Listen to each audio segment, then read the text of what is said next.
Assalamualaikum warahmatullahi wabarakatuh.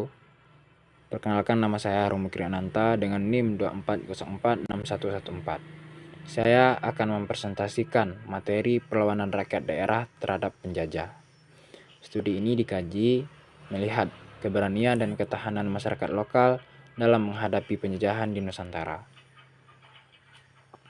Latar belakang dari perjuangan melawan penjajahan, kita anggap bahwa sejarah Indonesia tidak bisa dipisahkan dari perjuangan panjang rakyat melawan penjajahan. Sejak kedatangan kekuatan kolonial, rakyat Indonesia menghadapi berbagai bentuk penindasan dan eksploitasi yang berdampak pada kehidupan sosial dan ekonomi mereka. Kekuasaan kolonial seperti Portugis, Belanda, dan Jepang menerapkan sistem yang menguntungkan mereka, sementara rakyat lokal mengalami penderitaan. Penindasan ini mendorong rakyat untuk bangkit dan melawan demi hak dan martabat mereka. Perlawanan rakyat daerah merupakan bagian integral dari sejarah perjuangan kemerdekaan Indonesia. Setiap kawasan menunjukkan dinamika dan bentuk perlawanan yang unik, mencerminkan karakteristik lokal masyarakat. Terdapat beberapa kisah heroik perlawanan. Setiap daerah Nusantara memiliki kisah heroik tentang bagaimana rakyat dan pemimpin mereka melawan ketidakadilan kolonial. Kisah-kisah ini menginspirasi semangat nasionalisme dan kesadaran kolektif akan hak kemerdekaan. Konsep dan karakteristik perlawanan rakyat daerah.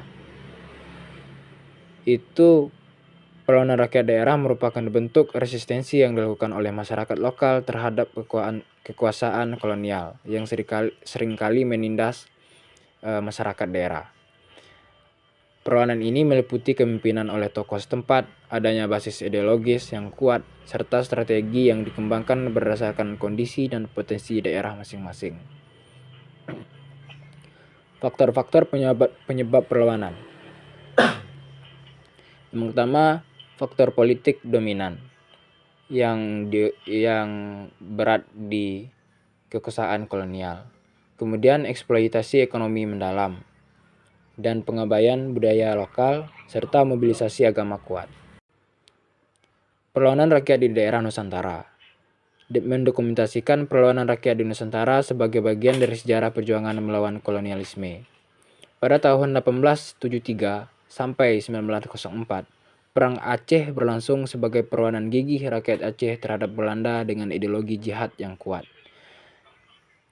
Kemudian 1825 sampai 1830, Perang Diponegoro terjadi di Jawa, yang dipimpin oleh Pangeran Diponegoro, melibatkan koalisi luas antara para bangsawan ulama, rakyat jelata, dan Belanda. Kemudian 1821 sampai 1837, Perang Padri di Sumatera Barat yang berawal dari konflik antara kaum adat dan kaum agama berubah menjadi perlawanan melawan penjajah Belanda. Kemudian 1859 sampai 1906, Perang Banjar di Kalimantan dipimpin oleh Pangeran Antasari melawan upaya Belanda untuk menguasai Kesultanan Banjar dengan strategi gerilya. Tokoh-tokoh perlawanan daerah. Yang pertama itu Pangeran Diponegoro, simbol perlawanan nasional. Pangeran Diponegoro seorang bangsawan Jawa yang memimpin Perang Diponegoro tahun 1825-1830. Dia menjadi simbol perlawanan nasional karena keberaniannya dalam melawan Belanda dan kolonialisme. Kemudian Sultan Hasanuddin yang memimpin Perang Kemerdekaan Makassar. Kemudian pada Perang Padri yang dipimpin oleh Tuanku Imam Bonjol. Nah, perang-perang seperti ini mungkin rata-rata digerakkan oleh ideologi lokal yang kuat seperti agama atau budaya lokal di daerah tersebut, sehingga ketidakadilan ataupun eksploitasi terhadap sumber daya alam di daerah tersebut yang menjadi faktor dorongan perlawanan antar kaum budaya kepada Belanda. Dampak dan makna historis perlawanan rakyat daerah memberikan dampak luas terhadap politik ekonomi dan pembentukan identitas nasional.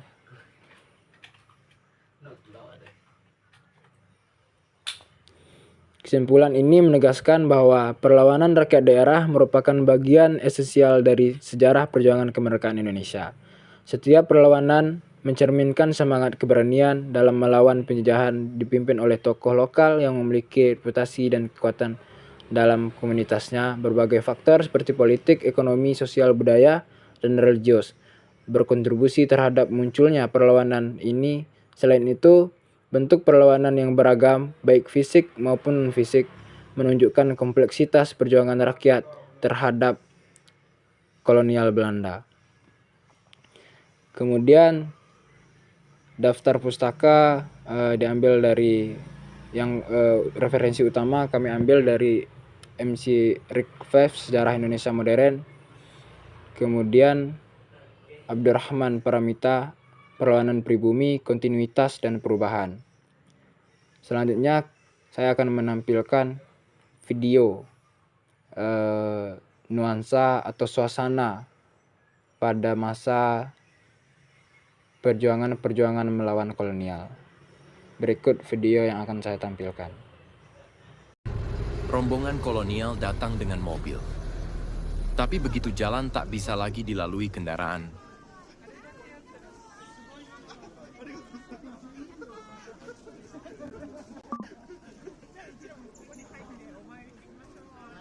Ketua rombongan naik tanduk khusus yang dipikul 4 orang pribumi.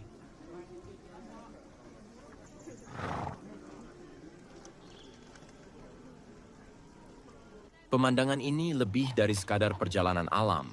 Ia memperlihatkan wajah penjajahan. 1 duduk tinggi, 4 memikul, dan yang lainnya bersenjata di belakang. Struktur kuasa yang menjelma dalam setiap langkah. Di ketinggian 2000 meter, mereka mulai menuruni lereng menuju dasar kawah. Pemandangan yang mereka temui sungguh ganjil. Dari dinding kawah mengepul uap tebal. Mungkin itu saja yang dapat saya sampaikan. Saya Harum Kiananta, Tirul Kalam. Wassalamualaikum warahmatullahi wabarakatuh.